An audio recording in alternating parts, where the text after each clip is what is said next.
So the next one is for either kind of sitting, for any length of time. So again, we're working on trying to find relief for the sciatic nerve line, which can also be piriformis problem, which can also be inner thigh problem. So one way or the other, we've got pain in your glute and you're trying to get rid of it. So body nice and tall. Remember, we're always working on posture, length.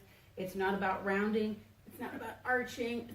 Try not to shrug too much. It might feel good for a moment, but overall you want to find length and space. So if you're sitting for a long period of time, you want to think of how tall in your space that you're sitting in.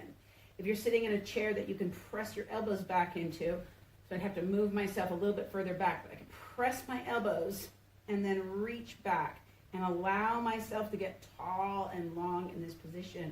And so I'm engaging my upper back to help my lower back release. So just pulling your elbows back and reaching back. Again, if you're in a plane seat, that cushion is real close to you.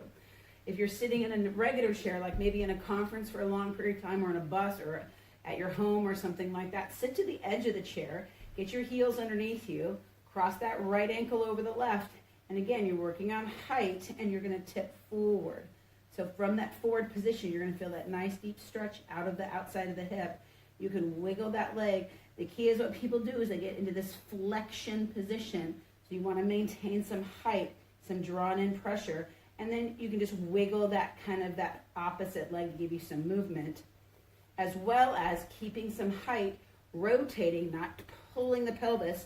See if my knees move, I'm out of position. I want to try to keep my knees lined up and then rotate from there. So my spine does the motion, not my pelvis so much.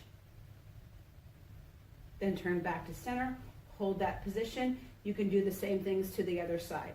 The last one here is just pressing down into the arms, pressing the arms down into the knees so the body maintains that height again. Helps to contract the core, get long, get the rest of the body involved. Think of it as a plank, but you're seated, like a seated plank. And you can feel all that. When the muscles aren't going to engage, you're going to have a hard time maintaining that stability that you need, so you don't feel like you're going to do this and flop and feel yucky.